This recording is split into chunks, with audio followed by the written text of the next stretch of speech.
അപ്പോൾ ഇനി നമുക്ക് പത്തനംതിട്ടയിലോട്ട് പോകാം. പത്തനംതിട്ട എല്ലാവരുടെ കണ്ണുകളും ആറന്മുളയിലാണ്. ആറന്മുളയിൽ എന്താ സ്ഥിതി എന്നുള്ളതാണ് ഏറ്റവും പ്രധാനപ്പെട്ട ചോദ്യം. ആറന്മുളയിൽ വെള്ളം ഇറങ്ങി തുടങ്ങിയിരിക്കുന്നു എന്നുള്ളതാണ് ഏറെ ആശ്വാസകരമായ കാര്യം. പക്ഷേ വെള്ളക്കെട്ടിന് കുറവില്ല. പത്തനംതിട്ട ജില്ലയിൽ മഴ കുറഞ്ഞെങ്കിലും ദുരിതമൊഴിയുന്നില്ല. ആറന്മുളയിലെ താഴ്ന്ന പ്രദേശങ്ങൾ ഇപ്പോഴും വെള്ളത്തിനടിയിലാണ്. പമ്പ, അച്ചൻകോവിൽ, കല്ലാർ നദികളിലെ ജലനിരപ്പിൽ കാര്യമായ മാറ്റമില്ല. ഇനിയും ശക്തമായ മഴ പെയ്താൽ സ്ഥിതി രൂക്ഷമാകും എന്നതാണ് അവസ്ഥ. മുൻകരുതലായി മത്സ്യബന്ധന ബോട്ടുകളും ഫയർഫോഴ്സ്, NDRF സംഘങ്ങളുമൊക്കെ പ്രദേശത്ത് സജ്ജമാക്കിയിട്ടുണ്ട്. ആറന്മുള ക്ഷേത്രത്തിൽ ഇന്നും നാളെയും നടത്താനിരുന്ന വള്ളസദ്യ ഒഴിവാക്കി. KSRTCയുടെ ടൂറിസത്തിന്റെ ഭാഗമായിട്ടുള്ള വള്ളസദ്യയും ഉണ്ടാകില്ല. അതേസമയം മുഖ്യമന്ത്രി VD സതീശൻ ഇന്ന് പത്തനംതിട്ടയിലെ ദുരന്തബാധിത പ്രദേശങ്ങളിലെത്തും. മൂന്നാമത്തെ ദിനം ഉച്ചയ്ക്ക് 12 മണിയോടെ മുഖ്യമന്ത്രി ആറന്മുളയിലെത്തും. നാളെ മന്ത്രിസഭാ യോഗം പ്രളയക്കെടുതി വിശദമായി ചർച്ച ചെയ്യും. റോഷിപാലും റാഹി സുഷിദും ചേരുന്നുണ്ട് കൂടുതൽ വിവരങ്ങളുമായി. ആദ്യം റോഷിപാൽ റഹീസിലേക്ക്. Rahees, good morning. Roshipal, good morning. Roshi, ആറന്മുളയിൽ എന്താണ് ഇപ്പോഴത്തെ ഒരു അവസ്ഥ? ജലനിരപ്പ് ഉയർന്നു നിൽക്കുകയാണോ? അച്ചൻകോവിലാറിലും അതേപോലെ പമ്പയാറ്റിലുമെല്ലാം ആറന്മുളയിൽ നിന്ന് നേരത്തെ വെള്ളം കയറിയ സ്ഥലങ്ങളിൽ നിന്ന് ഇറങ്ങി തുടങ്ങിയിട്ടുണ്ടോ? ഇനിയിപ്പോൾ കുറച്ചു നേരം മഴ പെയ്യാതെ നിന്നാൽ ആറന്മുളയിൽ ഇറങ്ങിയ വെള്ളം സാവധാനം ഒലിച്ചു പോകും. ഇന്ന് വൈകുന്നേരം വരെ മഴ പെയ്യാതെ നിൽക്കണം അല്ലേ? എന്താണ് പൊതുവെ ആറന്മുളയുടെയും പരിസര പ്രദേശങ്ങളിലെയും അവസ്ഥ? അരുൺകുമാർ, ആറന്മുളയ്ക്ക് ആശ്വാസമാണ് നിലവിൽ. കാരണം മഴയില്ല.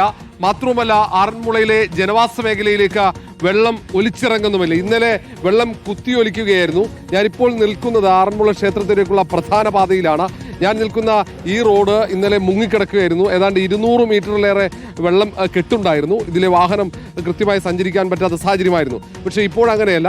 ഇവിടെയുള്ള വെള്ളം ഇറങ്ങിത്തുടങ്ങി. അതൊരു ശുഭ സൂചനയായി നമുക്ക് കാണേണ്ടി വരും. മാത്രവുമല്ല, ഇപ്പോൾ ഏതാണ്ട് മാനം തെളിഞ്ഞു വരുന്ന ഒരു സൂചനയുമുണ്ട്.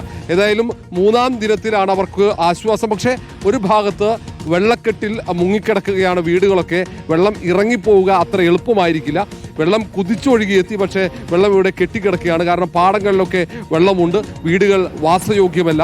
അത് 1-2 ദിവസം കഴിഞ്ഞാൽ മാത്രമേ വീടുകൾ കെട്ടിക്കിടക്കുന്ന വെള്ളം ഇറങ്ങിപ്പോവുകയുള്ളൂ. അതിനുശേഷം അത് ശുചീകരിച്ച് വാസയോഗ്യമാക്കണം. ഇത് 2018 പ്രളയത്തിന് ശേഷം പലപ്പോഴും കനത്ത മഴ പെയ്തു കഴിഞ്ഞാൽ ആറന്മുളയിലെ പ്രദേശവാസികളുടെ അവസ്ഥയാണ്. 3-4 വാർഡുകളിൽ 100 കണക്കിന് വീടുകൾ സമാനമായ സാഹചര്യം അവർ അഭിമുഖീകരിക്കുന്നുണ്ട്. ഏതായാലും അവർക്ക് ഇന്ന് പ്രതീക്ഷയാകുന്നതാ മുഖ്യമന്ത്രി VD സതീശൻ ഇങ്ങോട്ടേക്ക് എത്തുന്നുണ്ട്. ഇന്നലെ റവന്യൂ മന്ത്രിയും ആഭ്യന്തരമന്ത്രിയും ഇവിടെ ഉണ്ടായിരുന്നു. PC വിഷ്ണുനാഥിനാണ് മണ്ഡലത്തിന്റെ ചുമതല. ഇവിടെയുള്ള രക്ഷാപ്രവർത്തനങ്ങൾ ഉൾപ്പെടെ ഏകോപിപ്പിക്കുന്നത്, ദുരിതാശ്വാസ പ്രവർത്തനങ്ങൾ ഏകോപിപ്പിക്കുന്നത് PC വിഷ്ണുനാഥാണ്. റെസ്റ്റ് ഹൗസിൽ ക്യാമ്പ് ചെയ്യുന്നുണ്ട്. അബിൻ വർക്കിയുമുണ്ട്. അതേസമയം മുഖ്യമന്ത്രി ഇന്ന് എത്തിക്കഴിഞ്ഞാൽ ഈ നാശനഷ്ടങ്ങൾക്ക് ഒരു പരിഹാരമുണ്ടാകുമെന്ന പ്രതീക്ഷയാണ് അവർക്കൊക്കെയുള്ളത്. ഇന്ന് മഴയില്ല എന്നതാണ് ഒരു ആശ്വാസം. വെള്ളം ഇങ്ങോട്ട് കുത്തിയൊലിക്കുന്നില്ല. പക്ഷേ റാന്നിയിൽ ഇന്നലെ രാത്രിയൊക്കെ മഴ പെയ്തിട്ടുണ്ട്. വനമേഖലയിൽ ഇന്നലെ രാത്രി വല്ലാതെ ശക്തമായ മഴ പെയ്തിട്ടുണ്ടെങ്കിൽ ആ വെള്ളം ഇന്ന് ഉച്ചയോടെ ഈ ഭാഗത്തേക്ക് ഒഴുകിയെത്തും. അത് മാത്രമാണ് ആശങ്കപ്പെടുത്തുന്നത്. ഓക്കെ, അപ്പോൾ പ്രിയപ്പെട്ടവരെ, ആകെ ആശ്വാസകരമായ ഒരു കാര്യം ആദ്യമേ തന്നെ പറയാം. ആറന്മുളയിൽ വെള്ളം ഇറങ്ങി തുടങ്ങി. ഇപ്പോൾ സൂര്യൻ ഇങ്ങനെ തല നീട്ടുന്നുണ്ട്. ചെറിയ വെയിലുള്ളി പറയ്ക്കുന്നുണ്ട്.